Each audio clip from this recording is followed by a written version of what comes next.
أعوذ بالله من الشيطان الرجيم بسم الله الرحمن الرحيم الحمد للہ رب العالمین والصلاة والسلام علی نبینا محمد وعلی آلہ وصحبہ اجمعین اما بعد۔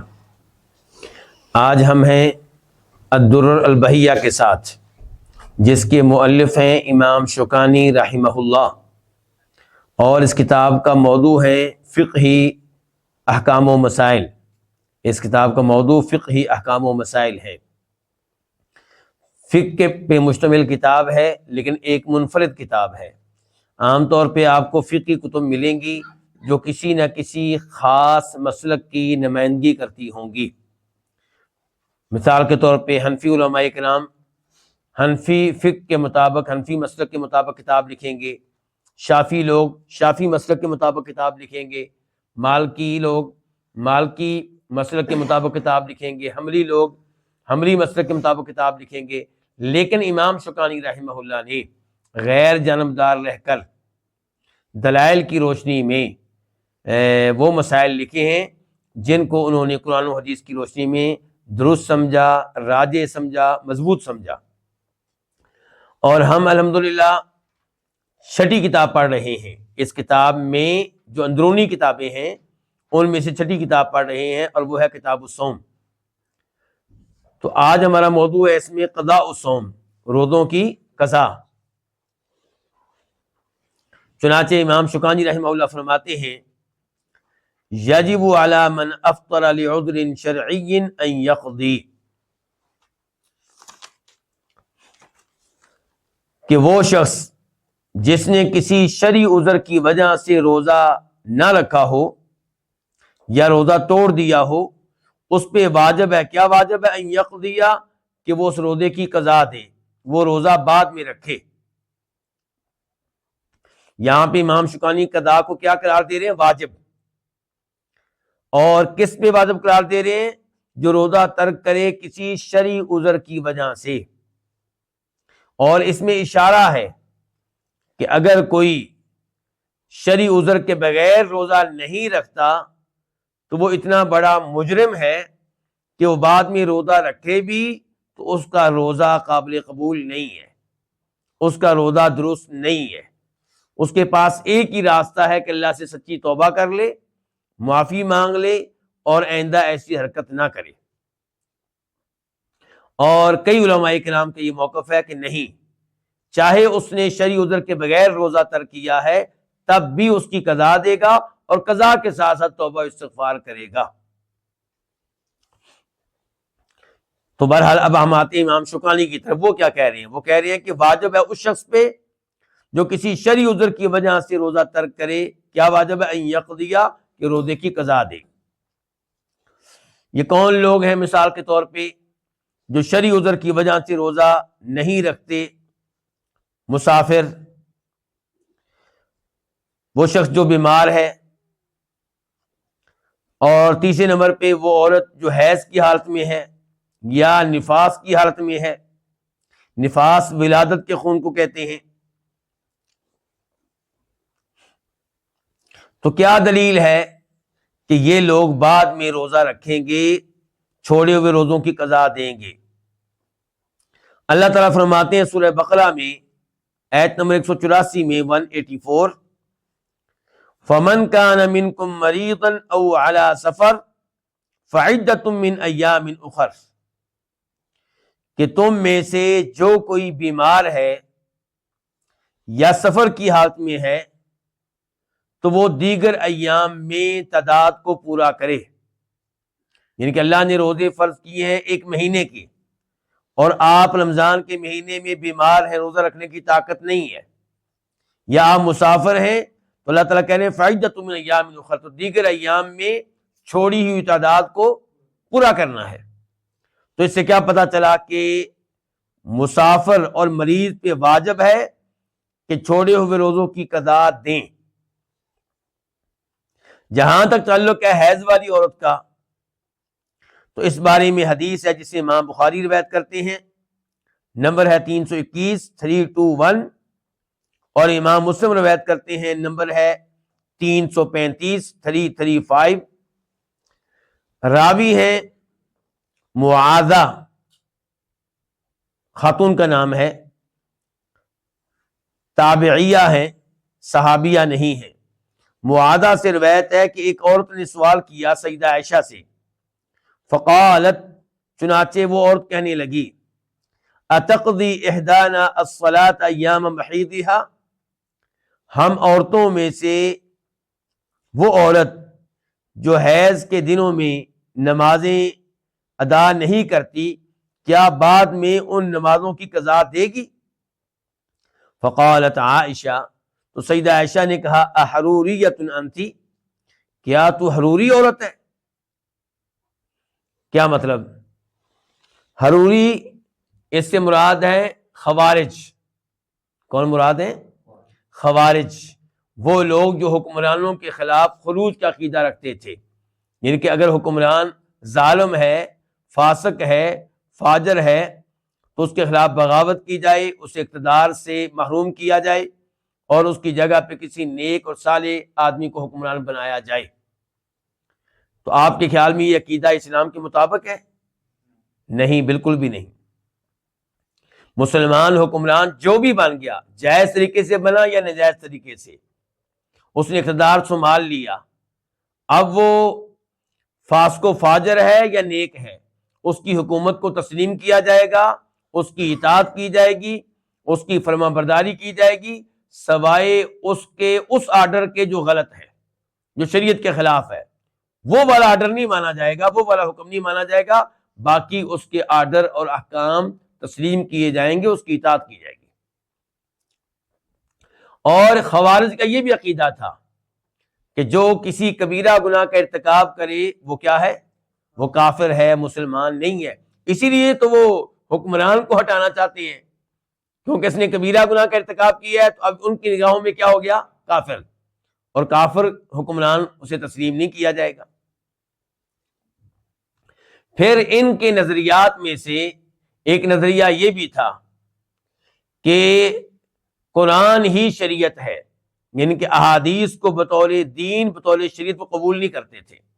احادیث وہاں پہ لی جائیں گی جہاں پہ وہ قرآن کے خلاف نہ ہو ان کی نگاہوں میں، اور جہاں پہ حدیث کوئی ایسا حکم بیان کرے جو قرآن میں نہیں آیا تو وہاں پہ حدیث کو نہیں لیا جائے گا، صرف قرآن پہ عمل کرنا ہے بس۔ اور یہی نظریات آج کل پیش کر رہے ہیں کون؟ جاوید غامدی صاحب اور ان کی ٹیم۔ وہ لوگوں کو یہی سوچ دے رہے ہیں اور گمراہ کر رہے ہیں، اور عام آدمی غامدی صاحب کی اس گمراہی کو نہیں سمجھتا، کیونکہ غامدی صاحب اپنی گفتگو میں احادیث کا تذکرہ کرتے ہیں، اور جو انہوں نے کتابیں لکھی ہیں ان کے بارے میں بتاتے ہیں کہ میں نے تو بہت سی حدیث کا تذکرہ کیا ہے، تو عام آدمی اس سے دھوکہ کھا جاتا ہے۔ ہمیں پتا ہے کہ غامدی صاحب احادیث اپنی کتاب میں ذکر کرتے ہیں، اپنی گفتگو میں بھی ذکر کرتے ہیں، لیکن بطور تاریخ، بطور ایک تاریخی ریکارڈ کے طور پہ، جہاں کہیں وہ محسوس کرتے ہیں کہ یہ حدیث ان کی نگاہوں میں قرآن کے خلاف ہے، تو ایسی حدیث کو نہ ماننے میں وہ کسی تاخیر سے کام نہیں لیتے۔ تو غامدی صاحب دراصل احادیث کے منکر ہیں، یعنی کہ سوال یہ نہیں ہے کہ آپ نے 50 حدیثیں مانی ہیں، سوال یہ نہیں ہے کہ آپ نے 70% حدیثیں مانی ہیں، سوال یہ نہیں کہ آپ نے 80% حدیثیں مانی ہیں، سوال یہ ہے کہ جو 10% نہیں مانی وہ کیوں نہیں مانی؟ جو 10% آپ نے قبول نہیں کی، کیوں قبول نہیں کی؟ جن حدیث کو امام بخاری صحیح کہہ چکے، امام مسلم صحیح کہہ چکے، امام احمد بن حنبل صحیح کہہ چکے، امام مالک صحیح کہہ چکے، آنے والے سارے محدثین جن کو صحیح کہہ چکے، آپ کون ہوتے ہیں اس صدی میں آ کے، اس زمانے میں آ کے ان کا انکار کرنے والے؟ تو بہرحال یہی سوچ کن میں پائی جاتی تھی؟ خوارج میں۔ اور خوارج کا ایک نام اس زمانے میں حروری بھی تھا۔ اصل میں حرورا ایک گاؤں کا، ایک علاقے کا نام تھا جہاں پہ اکٹھے ہوئے تھے، تو اس علاقے کی نسبت سے ان کو کیا کہا جاتا تھا؟ حروری۔ تو جب اس عورت نے کہا کہ جو عورت حیض کی وجہ سے نمازیں ترک کرے گی کیا ان نمازوں کی بعد میں قضا دے گی؟ سیدہ عائشہ نے کہا تو کہیں حروری تو نہیں ہے؟ تو وہ کہنے لگی، اور پھر سیدہ عائشہ کہنے لگی قد كانت احدانا تحيض على عهد رسول الله صلی اللہ علیہ وسلم ثم لا تؤمر بقضاء، کہ ہم عورتیں نبی علیہ السلام کے زمانے میں جب ہمیں حیض کا خون آتا تھا تو ہم نمازیں ترک کر دیا کرتی تھیں، لیکن ہمیں ان نمازوں کی قضا کا حکم نہیں دیا جاتا تھا۔ ہاں جی، ہمارا موضوع آج روزے ہیں کہ نماز؟ اس حدیث میں تذکرہ آیا روزوں کا، لیکن اس میں تذکرہ آ چکا ہے اس عورت کے سوال کا۔ تو سیدہ عائشہ کہہ رہی ہیں کہ حدیث یہ ہے کہ ہم آپ کے ساتھ ہوتی تھیں اور حیض کی وجہ سے نمازیں ترک کرتی تھیں، ہمیں نبی علیہ السلام نے کبھی بھی ان نمازوں کی قضا کا حکم نہیں دیا۔ اس سے اشارہ مل رہا ہے کہ روزوں کی قضا کا حکم دیا جاتا تھا۔ نمازیں جو رہ گئی حیض کی وجہ سے ان کی قضا نہیں دی جائے گی، وہ بعد میں نہیں پڑھی جائیں گی، لیکن جو رمضان کے روزے رہ گئے حیض کی وجہ سے وہ بعد میں رکھے جائیں گے۔ بلکہ بعض الفاظ ہیں صحیح مسلم کی دوسری روایت میں کہ سیدہ عائشہ کہتی کان یصیبنا ذلک، ہمیں بھی حیض آیا کرتا تھا، فنؤمر بقضاء الصوم ولا نؤمر بقضاء الصلاۃ، تو ہمیں روزوں کی قضا کا حکم دیا جاتا تھا، ہمیں نماز کی قضا کا حکم نہیں دیا جاتا تھا۔ یہ مسلم شریف کی حدیث کی دوسری روایت کے باقاعدہ الفاظ ہیں۔ تو اس سے کیا پتہ چلا پھر روزوں کی قضا واجب ہے یا نہیں؟ عورت کے حیض کی وجہ سے جو روزے رہ گئے ہیں اس پہ واجب ہے کہ بعد میں وہ روزے رکھے۔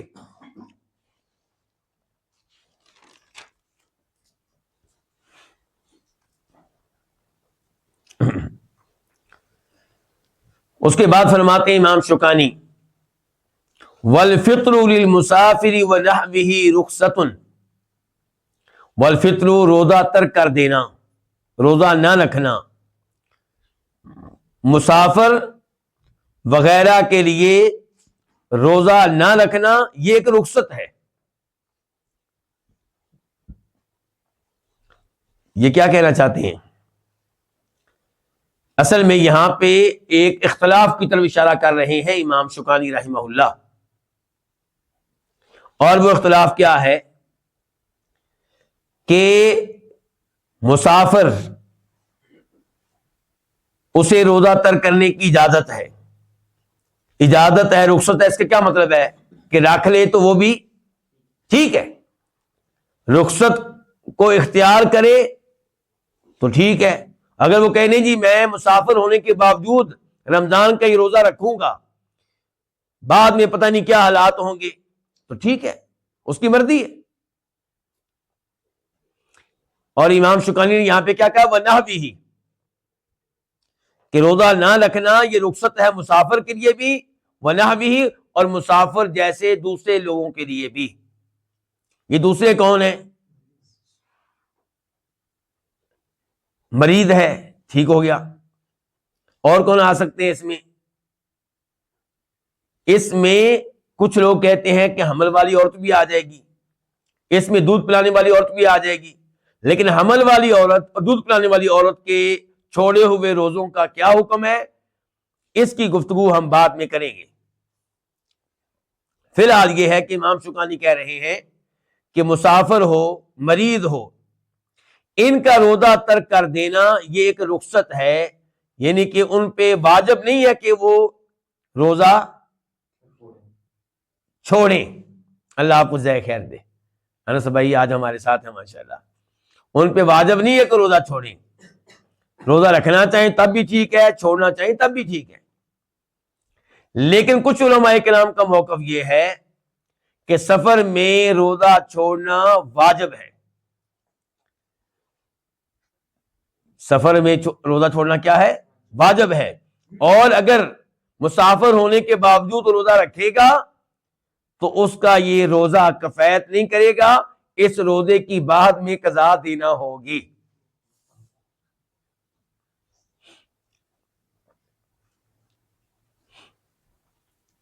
کیا دلیل ہے ان لوگوں کی، کن لوگوں کی جو کہتے ہیں کہ مسافر پہ واجب ہے کہ روزہ چھوڑے؟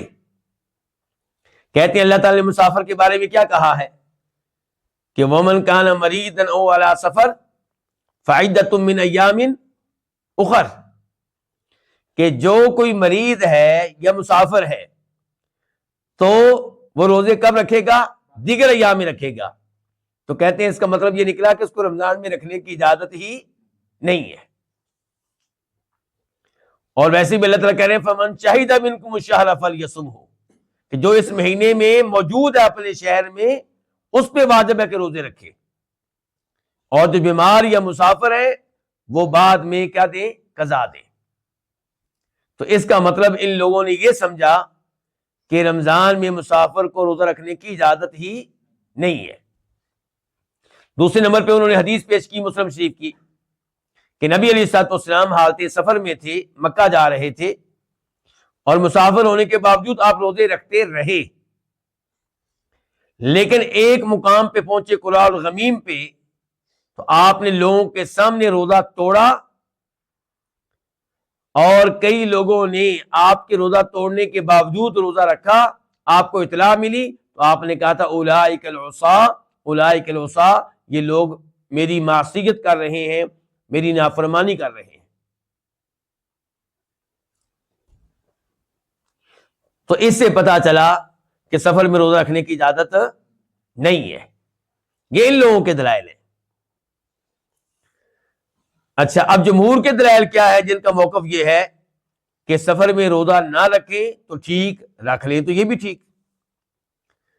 پہلے نمبر پہ حدیث ہے بخاری شریف کی، نمبر ہے 1943 1943، اور مسلم شریف کی حدیث نمبر ہے 1121 1121۔ راوی کون ہے؟ سیدہ عائشہ رضی اللہ تعالی عنہا، کہ حمزہ بن عمر الاسلمی یہ نبی علیہ الصلوۃ والسلام سے کہتے ہیں اصوم فی السفر، کہ اللہ کے رسول کیا میں سفر میں روزہ رکھوں؟ فقال، تو آپ علیہ الصلوۃ والسلام نے کہا ان شئت فصم، چاہو تو روزے رکھ لو، وان شئت فافطر، نہ رکھنا چاہو تو تمہاری مرضی۔ تو اب حمزہ بن عمر اسلمی کو آپ سفر میں روزہ رکھنے نہ رکھنے کی کیا دے رہے ہیں؟ رخصت دے رہے ہیں، اختیار دے رہے ہیں۔ تو اگر سفر میں روزہ رکھنا ممنوع ہوتا تو آپ حمزہ بن عمر اسلمی سے کہتے نہیں بھائی سفر میں روزہ رکھنے کی اجازت نہیں ہے۔ یہ پہلی دلیل۔ دوسری دلیل انس رضی اللہ عنہ کی حدیث ہے، وہ کہتے ہیں کہ ہم نبی علیہ الصلوۃ والسلام کے ساتھ ہوتے تھے، فلم يعب الصائم على المفطر ولا المفطر على الصائم، تو سفر میں روزہ رکھنے والا اسے غلط قرار نہ دیتا جس نے روزہ نہیں رکھا ہوتا تھا، اور روزہ نہ رکھنے والا اسے غلط قرار نہیں دیتا تھا جس نے روزہ رکھا ہوتا تھا۔ اس کا مطلب ہے کہ سفر میں روزہ رکھنا بھی ٹھیک، نہ رکھنا بھی ٹھیک۔ یہ حدیث جو ہے اس کو روایت کی امام بخاری نے، نمبر ہے 1947 1947، اور مسلم میں اس کا نمبر ہے 1118، یعنی کہ 1118 1118۔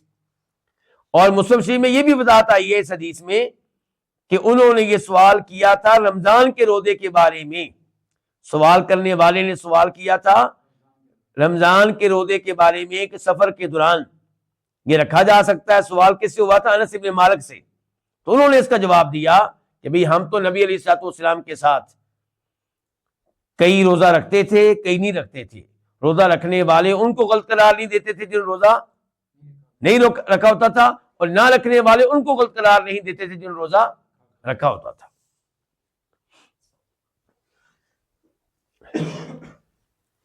تو اب پھر راجے کیا ہے؟ راجے تو یہی ہے کہ سفر میں روزہ ترک کرنا ایک رخصت ہے، ایک اجازت ہے۔ اگر کوئی رکھنا چاہتا ہے تو وہ رکھ سکتا ہے، خصوصاً وہ جو سمجھتا ہے کہ اب روزہ رکھنا میرے لیے آسان ہے، بعد میں مشکل ہے۔ وہ سمجھتا ہے کہ سفر میں مجھے کسی مشقت کا سامنا نہیں کرنا پڑے گا روزہ رکھنے کی وجہ سے، اور بعد میں قضا دینا اس میں میرے لیے مشقت ہے۔ ابھی تو ماحول بنا ہوا ہے، سب روزہ رکھ رہے ہیں، اور پھر وہ یہ بھی سمجھتا ہے کہ ابھی رمضان کا مہینہ ہے، رمضان کے مہینے میں میں روزے میں رہوں تو جو اللہ کی رحمتیں اور برکتیں سمیٹنے کا موقع ملے گا وہ بعد میں نہیں ملے گا۔ اور جہاں تک تعلق ہے اس حدیث کا اولئک الوصا کہ کئی صحابہ کرام نے آپ کے روزہ توڑنے کے باوجود روزہ نہیں توڑا، آپ نے ان کو نافرمان قرار دیا، تو وہ ایک مخصوص حالت ہے، یعنی کہ آپ نے دیکھا کہ لوگ روزہ رکھے ہوئے ہیں اور روزہ رکھنے کی وجہ سے انہیں مشقت کا سامنا ہے، گرمی ہے، سفر بھی ہے، تو اس موقع پہ آپ چاہتے تھے کہ یہ لوگ روزہ توڑ دیں، تو وہاں پہ جب انہوں نے نہیں توڑا تو آپ نے ان کو نافرمان قرار دیا۔ اور عام شریعت کا حکم کیا ہے؟ وہ جو ہم ان صحابہ کرام سے سن رہے ہیں۔ حمزہ بن عمرو سلمی سے آپ کہہ رہے ہیں چاہو تو روزے رکھو سفر میں، چاہو تو نہ رکھو۔ انس کہہ رہے ہیں کہ ہمارا معمول یہی تھا کہ ہم آپ کے ساتھ سفر کیا کرتے تھے، اور کئی لوگوں نے روزہ رکھا ہوتا تھا اور کئی لوگ بغیر روزے کے ہوتے تھے، اور سوال بھی انس سے کیا گیا ہے رضی اللہ عنہ رمضان کے روزوں کے بارے میں۔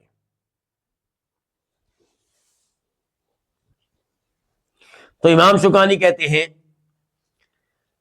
کہ روزہ ترک کر دینا یہ رخصت ہے مسافر کے لیے ونا بھی، اور مسافر جیسے دیگر لوگوں کے لیے، مثال کے طور پہ مریضوں کے لیے، الا ان یخشى التلف او الضعف عن القتال فعزیمۃ، الا یہ کہ کوئی مسافر وغیرہ اسے خطرہ ہو، التلف ہلاکت کا،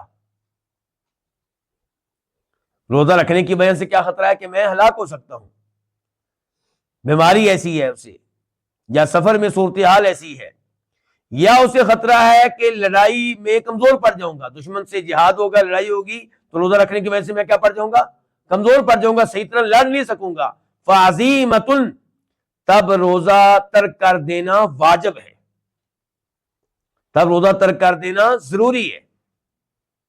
نارمل حالات میں روزہ رکھنے نہ رکھنے کے بارے میں رخصت ہے، کس کو؟ مسافر کو، کس کو؟ مریض کو۔ لیکن اگر یہ سمجھیں کہ روزہ رکھنے کی وجہ سے ہلاک ہو سکتا ہوں، بے ہوش ہو سکتا ہوں، یا لڑائی کفار سے ہونے والی ہے اس میں کمزور پڑ جاؤں گا، تو پھر روزہ ترک کرنا کیا ہو جائے گا؟ واجب ہو جائے گا۔ کیا دلیل ہے اس کی؟ امام مسلم روایت کرتے ہیں، حدیث کا نمبر ہے 1120 1120۔ ابو سعید خدری کہتے ہیں سافرنا مع رسول اللہ صلی اللہ علیہ وسلم الی مکہ، کہ ہم نے نبی علیہ الصلوۃ والسلام کے ساتھ سفر کیا، کہاں کا؟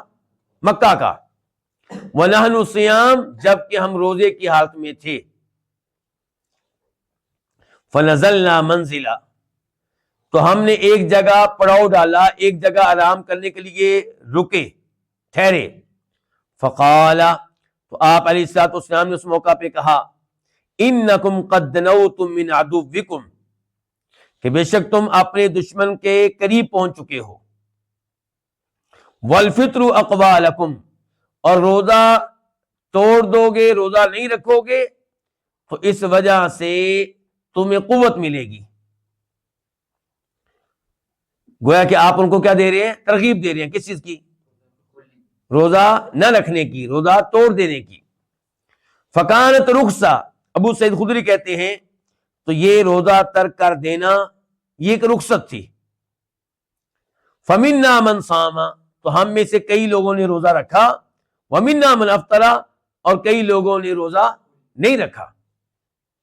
ثم نزلنا منزلا آخر، پھر سفر ہم نے جاری رکھا مکہ کی طرف، آگے چل کر ایک اور مقام پہ ہم رکے، اب ظاہر ہے کہ مکہ مزید قریب آ چکا ہے۔ فقال، تو آپ نے کہا، انکم مصبحو عدوکم، بے شک تم صبح دشمن پہ حملہ کرنے والے ہو، والفطر اقوی لکم، اور روزہ نہ رکھنے سے تمہیں قوت ملے گی، فافطروا، روزہ ترک کر دو۔ اب کیا آ گیا؟ حکم۔ اب روزہ ترک کر دینا کیا ہو گیا؟ واجب۔ راوی کہتے ہیں وکانت عزمہ، کہ اب روزہ ترک کر دینا یہ کیا تھا؟ واجب تھا۔ فافطرنا، تو ہم سب نے روزے نہیں رکھے، ہم سب نے روزے توڑ دیے۔ ثم قال، پھر آپ نے کہا، پھر وہ کہتے ہیں کون؟ ابو سعید خدری، لقد رأیتنا نصوم مع رسول اللہ صلی اللہ علیہ وسلم بعد ذلك فی السفر، اس واقعے کے بعد سفر میں ہم لوگ نبی علیہ السلام کے ساتھ روزے رکھا کرتے تھے۔ تو پھر کیا معلوم ہوا کہ سفر میں روزہ رکھنا نارمل حالات میں کیا ہے؟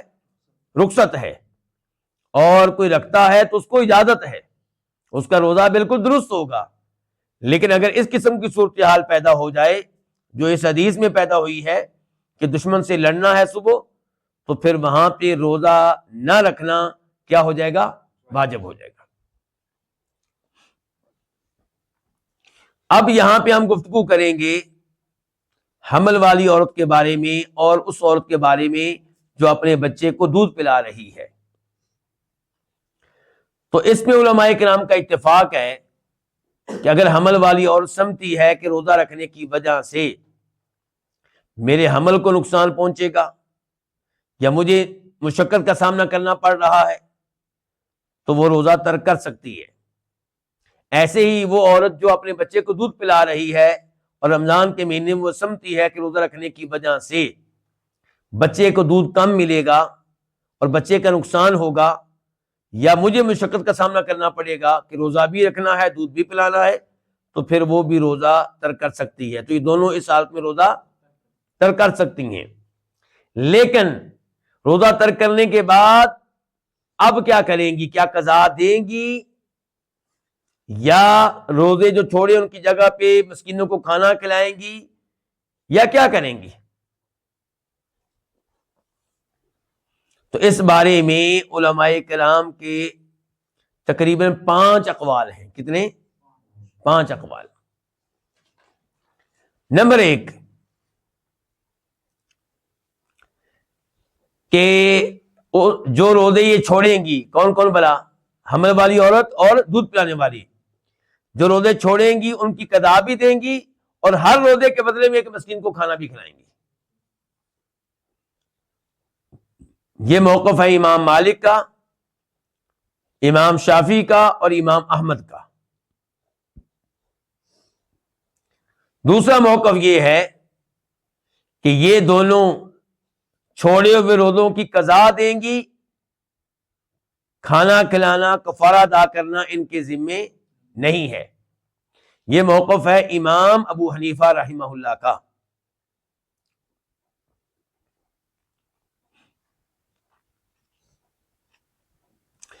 تیسرا موقف یہ ہے کہ یہ صرف کھانا کھلائیں گی، روزوں کی قضا نہیں دیں گی۔ یہ موقف ہے کس کا؟ عبداللہ ابن عباس کا، عبداللہ بن عمر کا، امام اسحاق بن راہوے کا، سعید بن جبیر کا، اور اسے اختیار کیا ہے موجودہ زمانے میں شیخ البانی رحمہ اللہ نے۔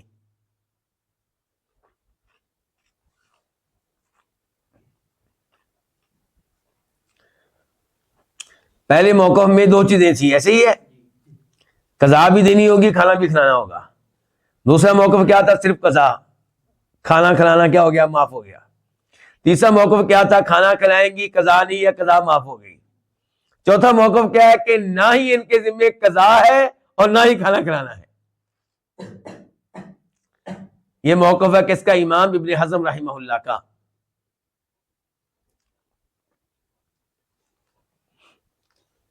اور 5واں موقف یہ ہے کہ حمل والی عورت کے ذمے ہے قضا، اور دودھ پلانے والی عورت کے ذمے قضا بھی ہے، کھانا کھلانا بھی ہے۔ اور یہ موقف ہے امام مالک رحمہ اللہ کا۔ امام مالک کا نام پہلے بھی آ چکا ہے۔ اب اس موقف میں یہ موقف بھی کن کا؟ امام مالک کا۔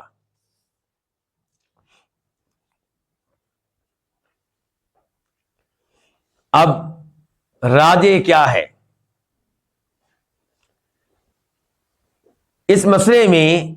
راجے موقف بیان کرنا ایک عرصہ تک میرے لیے کچھ مشکل رہا، لیکن میں بہرحال کہا کرتا تھا بہتر یہی ہے کہ یہ عورتیں چھوڑے ہوئے روزوں کی قضا دیں، جیسے مریض چھوڑے ہوئے روزوں کی کیا دیتا ہے؟ قضا دیتا ہے، تو یہ مریض کی طرح ہو جائیں گی۔ کن کی طرح ہو جائیں گی؟ مریض کی طرح۔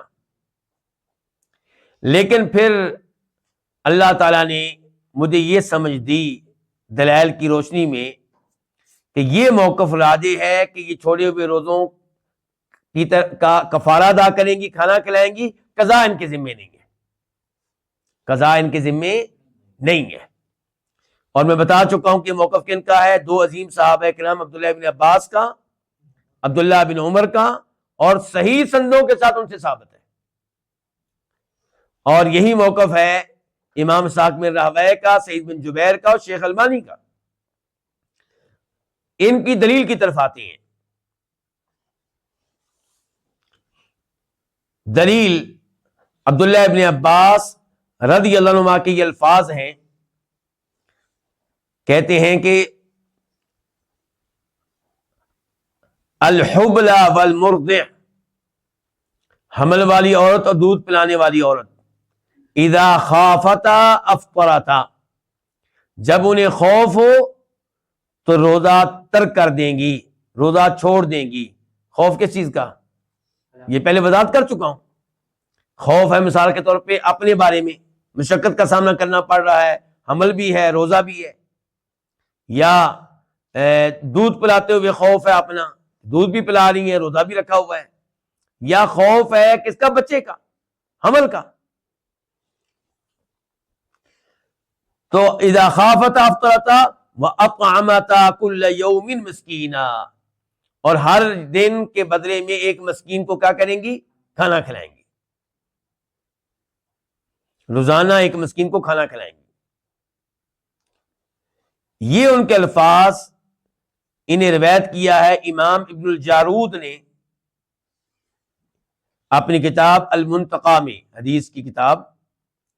شیخ البانی رحمہ اللہ نے اس کو صحیح قرار دیا، اور ابن الجارود میں اس کا نمبر ہے 386 386۔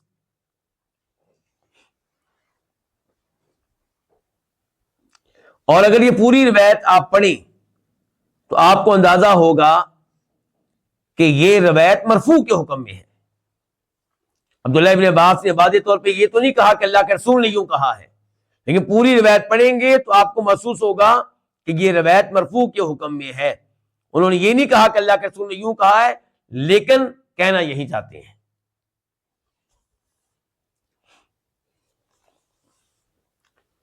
دوسرے نمبر پہ عبداللہ بن عمر رضی اللہ عنہما نے اپنی بیٹی کو جو حمل کی حالت میں تھیں، انہیں رمضان میں روزہ ترک کرنے کا حکم دیا، اور پھر کہا کہ ہر روزے کے بدلے میں ایک مسکین کو کھانا کھلا دینا۔ اس کو روایت کے امام دارقطنی نے اپنی سنن میں، اور نمبر ہے وہاں پہ 2319 2319۔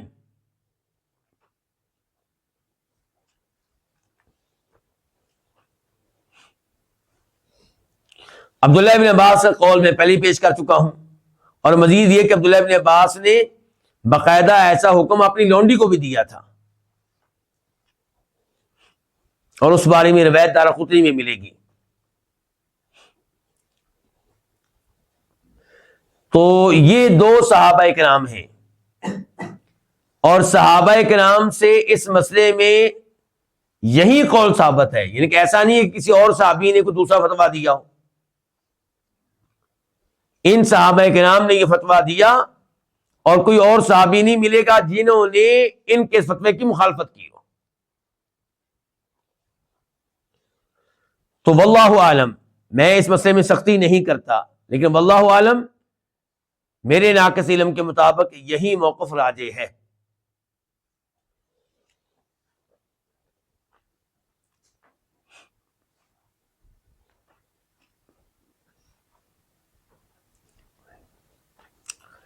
اس کے بعد فرماتے ہیں امام شوکانی رحمہ اللہ، وَمَن مَاتَ وَعَلَيْهِ صَوْمٌ صَامَ عَنْهُ وَلِيُّهُ، جو فوت ہو جائے اور اس کے ذمے روزے ہوں تو اس کی طرف سے اس کا ولی روزہ رکھے گا، اس کے وارث اس کی طرف سے کیا کریں گے؟ روزے رکھیں گے۔ دلیل کیا ہے؟ دلیل وہ حدیث ہے جسے امام بخاری روایت کرتے ہیں، نمبر ہے 1952 1952، اور امام مسلم روایت کرتے ہیں، نمبر ہے 1147 1147۔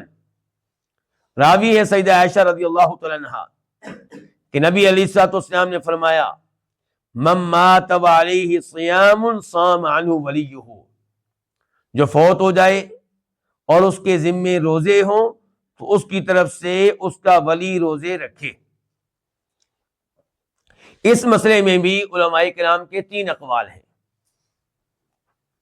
کس مسئلے میں؟ کہ فوت ہونے والا فوت ہوا اور اس کے ذمے چند روزے ہیں، اب کیا کیا جائے؟ تو ایک موقف جو ہے وہ یہ ہے کہ اس کی طرف سے روزے نہیں رکھے جائیں گے کسی بھی شکل میں۔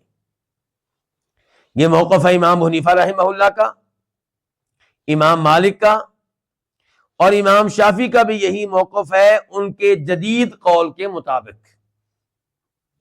گویا کہ اس مسئلے میں امام شافعی کے کتنے قول ہیں؟ 2، ایک ان کا پرانا فتویٰ، ایک نیا فتویٰ، ایک قول جدید، ایک قول قدیم۔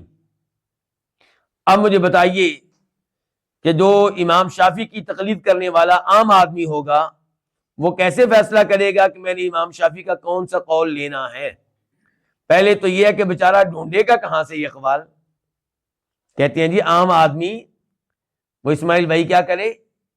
تقلید کرے، کیونکہ وہ بیچارہ قرآن و حدیث سے مسئلہ نہیں لے سکتا، مان لیا جی نہیں لے سکتا، اب کہاں سے لے؟ اگر قرآن عربی میں ہے تو کیا امام شافعی کی کتابیں پنجابی اور اردو میں ہیں؟ کیوں جی؟ وہ بھی کس میں ہے؟ عربی میں ہے۔ اور قرآن کے بارے میں تو پھر بھی گارنٹی ہے کہ وَلَقَدْ يَسَّرْنَا الْقُرْآنَ لِلذِّكْرِ فَهَلْ مِن مُدَّكِرٍ، ہم نے قرآن کو آسان بنایا ہے حفظ کرنے کے لیے؟ نہیں، یہاں پہ کہا جا رہا ہے نصیحت حاصل کرنے کے لیے۔ تو کیا ہے کوئی نصیحت حاصل کرنے والا؟ تو قرآن ایک بابرکت کلام ہے، قرآن کو سمجھیں، اللہ کی رحمتیں نازل ہوتی ہیں، اللہ سینہ کھولتا ہے۔ تو آپ یہ کہیں کہ ہمارے ائمہ کی کتابیں، ہم ائمہ کی توہین کرنے والے نہیں بلکہ ان سے محبت کرنے والی ہیں، ان کی کتب سے، ان کے فتاوی سے فائدہ اٹھانے والے لوگ ہیں الحمدللہ۔ لیکن یہ جو غلو آپ کرتے ہیں، حد سے آگے بڑھ جاتے ہیں، ایک ہے ان کے علم سے فائدہ اٹھانا، اور ایک یہ ہے کہ ان کی تقلید کو واجب قرار دینا۔ اللہ نے کہا تھا اطیعوا اللہ واطیعوا الرسول، کہ میری اطاعت کرو، میرے رسول کی اطاعت کرو صلی اللہ علیہ وسلم، اور آپ نے اپنے کسی نہ کسی امام کی تقلید کو واجب قرار دے دیا۔ یہ بہت بڑی جسارت ہے، بہت بڑی جرت ہے۔ آپ کیسے اس چیز کو واجب قرار دے سکتے ہیں جس کی آپ کے پاس دلیل ہی نہیں ہے؟ کیا قرآن میں اللہ تعالیٰ نے کہا تھا کہ ان 4 اماموں میں سے کسی ایک کو پکڑ لو، اس کی تقلید کرو؟ کیسے آپ نے جرت کر لی اس چیز کو واجب قرار دینے کی جس کو اللہ کے رسول نے واجب قرار نہیں دیا صلی اللہ علیہ وسلم؟ تو آپ مجھے بتائیے، اب یہ شافعی ہے، یہ شافعی مسکین کیا کرے گا؟ عام آدمی کی بات کر رہا ہوں، جو امام شافعی رحمہ اللہ کی تقلید کرنے والا شافعی ہے، وہ مسکین کیا کرے گا؟ پہلے تو یہ ہے کہ وہ امام شافعی کے سارے اقوال کا مطالعہ کیسے کرے، ان کی یہ بڑی بڑی کتابیں کیسے پڑھے وہ، پھر اس کو اقوال مل جائیں تو اب کیسے ایک کو راجح قرار دے؟ آپ کہیں گے جی اس کے لیے وہ کسی عالم دین سے رابطہ قائم کر لے۔ تو اگر عالم دین سے رابطہ قائم کرنا ہے یہ پوچھنے کے لیے کہ امام شافعی کے یہ 2 اقوال ان میں سے کون سا بہتر ہے، تو سیدھا کیوں نہیں پوچھ لیتا کہ اللہ کے رسول کا کیا حکم ہے؟ ہم جو تقلید کے قائل نہیں ہیں، ہم یہ نہیں کہتے کہ ہر آدمی وہ قرآن و حدیث سے براہ راست مسئلہ تلاش کرے، لیکن کسی بھی ایسے عالم دین سے وہ سوال کر سکتا ہے جس کے بارے میں اس کی رائے بن چکی ہے کہ یہ متقی پرہیزگار لگتا ہے اور قرآن و حدیث کے مطابق مسئلے بتاتا ہے، اس کا اندازہ ہے ایک مسئلے سن کے، تو اس سے جا کے مسئلہ پوچھ لے کہ اللہ کے رسول کا کیا حکم ہے اس مسئلے میں۔ اب اگر وہ غلط بتائے گا تو ذمہ داری اس کے اوپر ہے۔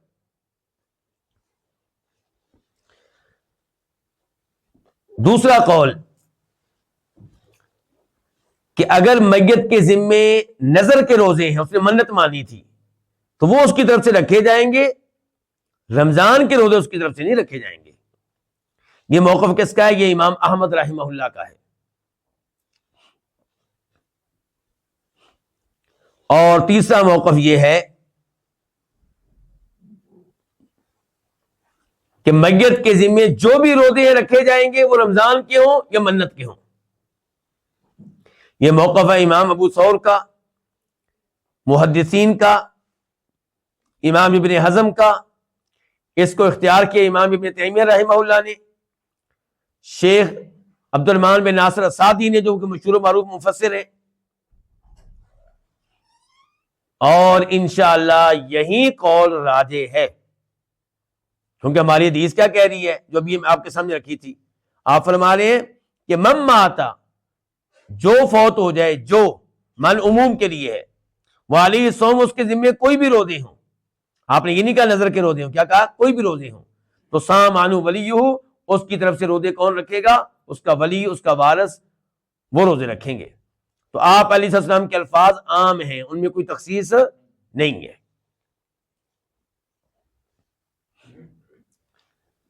اس کے بعد فرماتے ہیں امام شوکانی رحمہ اللہ، والکبیر العاجز عن الاداء والقضاء یکفر عن کل یوم باطعام مسکین، اور وہ بوڑھا شخص، الکبیر بڑی عمر والا، وہ بوڑھا شخص، العاجز عن الاداء والقضاء، جو روزہ رکھنے کی قدرت نہیں رکھتا، نہ ادا کے طور پہ نہ قضا کے طور پہ۔ ادا کس کو کہتے ہیں؟ وقت پہ روزہ رکھنا، یعنی کہ نہ وہ رمضان میں روزہ رکھنے کی طاقت رکھتا ہے، نہ بعد میں قضا دینے کی طاقت رکھتا ہے۔ یہ بڑے اہم الفاظ، اللہ دھیان سے، یہ الفاظ آپ کے کام آئیں گے شوگر کے مریض کے بارے میں۔ شوگر کا مریض وہ کہتا ہے جی میں رمضان میں روزہ نہیں رکھ سکتا، ٹھیک ہے جی، ہمارا سوال یہ کہ کیا آپ ان روزوں کی دسمبر کے مہینے میں قضا بھی نہیں دے سکتے؟ کس مہینے میں؟ دسمبر کے مہینے میں، جنوری کے مہینے میں، سردیوں کے مہینے میں، اور خصوصاً دسمبر، نومبر اور دسمبر، کیونکہ ان میں دن کیا ہوتے ہیں؟ چھوٹے ہوتے ہیں۔ اگر وہ کہتا ہے کہ ہاں میں ان مہینوں میں آسانی سے روزے رکھ سکتا ہوں، میری بیماری کو نقصان نہیں پہنچے گا، تو پھر ہم کہیں گے دو قضا۔ اور اگر وہ کہتا ہے نہیں جی میری بیماری کو نقصان پہنچے گا، تو پھر ہم کسی پہ یہ ظلم نہیں کریں گے کہ اس کو فتویٰ دیں کہ تمہارے اوپر واجب ہے کہ روزہ رکھو، چاہے تمہاری بیماری میں اضافہ ہو جائے، چاہے تم ہلاکت کے قریب ہو جاؤ، نہیں، ایسا فتویٰ ہم نہیں دیں گے۔ وہ خود رکھنا چاہے تو اس کی مرضی۔ کئی شوگر کے مریض رکھتے ہیں، وہ نہیں پرواہ کرتے۔ تو کہنے کا مطلب ہے کہ یہ امام شوکانی کے الفاظ بڑے اہم ہیں۔ ایسے ہی ایک شوگر کا مریض ہے، وہ کہتا ہے جی میں مسلسل روزے رکھوں تو مجھے نقصان ہے، لیکن 3 دن کے بعد ایک روزہ میں رکھ سکتا ہوں آسانی سے، مجھے کوئی نقصان نہیں ہوگا، کوئی مسئلہ نہیں ہوگا، تو ہم کہیں گے ٹھیک ہے، رمضان میں تم 10 روزے رکھ لو 3 دنوں کے بعد، اور باقی ہر مہینے رکھتے رہو، 3 4 رکھتے رہو، 10 دن، بے شک 10 دن کا وقفہ ڈال لو۔ یہ میں کہہ رہا ہوں اگر وہ آسانی سے قضا دے سکتا ہے، اور اگر بعد میں روزہ رکھنے کی وجہ سے اس کی بیماری میں اضافہ ہوگا یا اس کو انتہائی مشقت کا سامنا کرنا پڑے گا، تو پھر ہم یہ فتویٰ نہیں دیتے کہ اس کے اوپر واجب ہے، واجب ہونے کا فتویٰ نہیں دیتے۔ تو امام شوکانی یہاں پہ کہہ رہے ہیں والکبیر العاجز الاداء والقضاء، وہ بڑی عمر کا شخص جو روزہ رکھنے سے عاجز ہے، وہ روزہ نہیں رکھ سکتا نہ ادا کے طور پہ نہ قضا کے طور پہ، وہ کیا کرے؟ یکفر عن کل یوم بطعام مسکین، وہ ہر دن کے بدلے میں ایک مسکین کو کھانا کھلانے کا کفارہ دے۔ وہ ہر دن کے بدلے میں کفارہ دے۔ کفارہ کیا ہے؟ کہ مسکین کو کھانا کھلانا۔ یہ کس کا موقف ہے جی؟ یہ جمہور کا موقف ہے۔ امام مالک رحمہ اللہ اس میں مختلف رائے رکھتے ہیں، وہ کہتے ہیں کہ اس کے ذمے کوئی کھانا نہیں ہے، ہاں اگر وہ کھانا کھلا دے تو افضل ہے، مستحب ہے، لیکن اس کے اوپر واجب نہیں ہے۔ کیا امام مالک رحمہ اللہ کا یہ فتویٰ قابل قبول ہے؟ بالکل بھی نہیں۔ ہم الحمدللہ ایسے اقوال سے محفوظ ہیں جو قرآن و حدیث کے خلاف ہیں۔ کیوں؟ کیونکہ ہم تقلید نہیں کرتے، لیکن ہم انہی ائمہ سے فائدہ اٹھاتے ہیں۔ امام مالک سے ہم نے حدیث لی ہیں، بخاری شریف کی حدیث میں امام مالک بطور راوی کئی بار آتے ہیں، امام احمد بن حنبل کی حدیث سے ہم فائدہ اٹھاتے ہیں، امام شافعی کی بیان کردہ حدیث سے فائدہ اٹھاتے ہیں. یہ سارے قابل اعتماد الحمدللہ، ہم ان سے محبت کرتے ہیں، لیکن یہ معصوم نہیں تھے. ممکن ہے کسی مسئلے میں ان کو حدیث نہ ملی ہو، اور ہمیں کسی اور جو حدیث امام مالک کو نہیں ملی وہ ہمیں مل گئی امام شافعی سے، جو حدیث امام شافعی کو نہیں مل سکی وہ ہمیں مل گئی امام احمد سے. تو اب یہاں پہ کس کا موقف ٹھیک ہے؟ جمہور علماء کرام کا.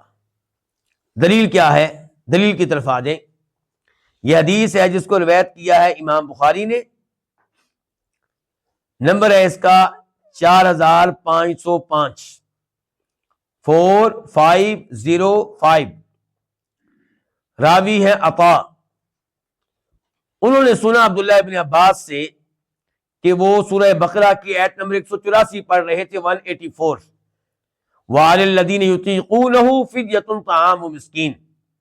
اس آیت کا ترجمہ کیا ہے کہ ان لوگوں پہ فرض ہے کہ وہ فدیہ دیں، یعنی کہ ایک مسکین کو کھانا کھلائیں. کن لوگوں پہ فرض ہے؟ جو روزہ رکھنے کی طاقت رکھتے ہیں. کیا مطلب؟ روزہ رکھنے کی طاقت رکھتے ہیں پھر بھی روزہ نہیں رکھتے، روزہ ترک کر دیتے ہیں، تو وہ اس روزے کے بدلے میں ایک مسکین کو کھانا کھلائیں. یہ حکم تھا کسی زمانے میں، یہ رخصت تھی کسی زمانے میں.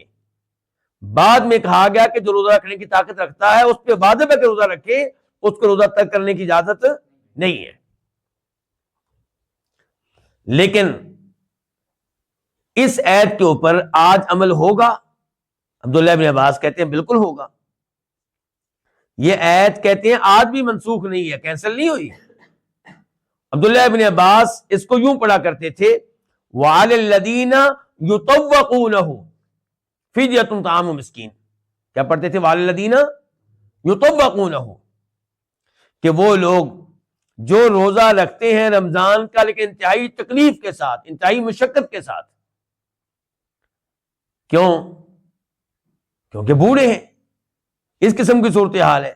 تو فرمایا جو انتہائی مشقت کے ساتھ روزہ رکھتے ہیں وہ کیا کریں؟ وہ فدیتن، وہ کفارہ دے دیں، ایک مسکین کو کھانا کھلا دیں. چنانچہ عبداللہ بن عباس کہتے ہیں لیست بمنسوخہ، یہ آیت قطعی طور پہ منسوخ نہیں ہے، کینسل نہیں ہے.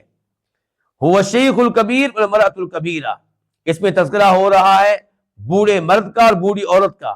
لا یستطیعان، جو طاقت نہیں رکھتے، ان یصوما، کر روزہ رکھیں، فیطعمان مکان کل یوم مسکینا، تو وہ ہر دن کے بدلے میں ایک مسکین کو کھانا کھلا دیں.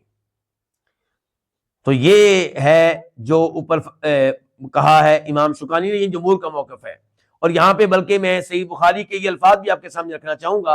امام بخاری کہتے ہیں وَأَمَّا الشَّيْخُ الْكَبِيرُ، جہاں تک تعلق ہے بوڑھے شخص کا، اِذَا لَمْ يُطِقِ الصِّيَامَ، جب وہ روزہ رکھنے کی طاقت نہ رکھے تو اسے معلوم ہونا چاہیے کہ فقد اطعم انس، کہ انس بن مالک صحابی نے بعدما کبیرہ، بوڑھے ہو جانے کے بعد کھانا کھلایا 1 سال یا 2 سال، کل یوم، ہر دن کے بدلے میں مسکینن، ایک مسکین کو کیا کھانا دیتے تھے؟ وہ خبزن ولحما، روٹی اور گوشت دیتے تھے. وافطرا، روزہ ترک کر دیتے تھے. تو یہ ہے جی حکم اس آدمی کا جو روزہ رکھنے کی بالکل طاقت نہیں رکھتا. اور یہی حکم ہوگا، آخری بات آج کے درس کی، یہی حکم ہوگا اس مریض کا. یہاں پہ ابھی ہم بات کر رہے تھے کس کی؟ بوڑھوں کی. یہی حکم ہوگا اس مریض کا جو مسلسل بیمار رہے گا، اس کے شفا یاب ہونے کی امید نہیں ہے. تو وہ بھی کیا کرے گا؟ ہر روزے کے بدلے میں ایک مسکین کو کھانا کھلائے گا. اللہ رب العزت سے دعا ہے کہ اللہ تعالیٰ اسی طرح ہمیں قرآن و حدیث کے مسائل سیکھنے کی توفیق دے، ایسی مجالس میں حاضر ہونے کی توفیق بخشے. جی اسماعیل بھائی. جو فوت ہو جائے تو ان کا ولی روزہ رکھے، ماحول ایسا ہے کہ لوگ اپنے روزے بڑے مشکل سے رکھتے ہیں، تو کوئی اور رکھ سکتے ہیں؟ نہیں، احادیث میں یہی آیا ہے کہ اس کا ولی روزہ رکھے، تو اس لیے ولی ہی روزہ رکھے گا. جو وارث ہیں وہی ایک نہیں تو دوسرا رکھے، دوسرا نہیں تیسرا رکھے، ایک بھائی نہیں رکھ سکتا دوسرا بھائی رکھے، تیسرا رکھ لے، بہن رکھ لے، کئی لوگ ہیں، تو یہی حکم آیا ہے۔ واللہ تعالی اعلم، وصلی اللہ تعالی علی نبینا محمد وعلی آلہ وصحبہ اجمعین۔